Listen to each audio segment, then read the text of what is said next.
চরম অর্থনৈতিক মন্দার ছোবলে পড়ে ইতালি প্রবাসী বিদেশিরা দিশেহারা। এই সংকটের কারণে রাজধানী রোম সহ বিভিন্ন শহরে চুরি, ডাকাতি, ছিনতাই এবং হত্যাকাণ্ডের মতো অপরাধ সংঘটিত হচ্ছে আশঙ্কাজনকভাবে।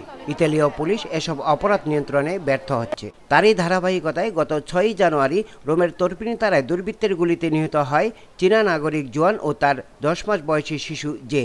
আহত হয় শিশুর মা। সন্ত্রাসীরা জোয়ানের কাছে রক্ষিত 10,000 ইউরো নিয়ে নির্বিঘ্নে চলে যায়। পুলিশ এখনও কাউকে গ্রেপ্তার করতে পারেনি। ইতালীয় মিডিয়াগুলো বলছে সন্ত্রাসীরা মরক্কোর অধিবাসী। এই হত্যাকাণ্ডের প্রতিবাদে বৃহস্পতিবার রোমে হাজার হাজার চীনা নাগরিক রাজপথে নেমে আসে। তারা জোয়ান হত্যাকারীকে গ্রেপ্তার ও বিচার দাবি করেছে। মিছিলটি পিয়েসা ভিত্তোরিও থেকে শুরু হয়ে পর্তামাজ্জোরে ক্যাসেলিনা হয়ে তর্পিনিতারা এসে শেষ হয়, যেখানে জোয়ানকে গুলি করে হত্যা করা হয়েছিল।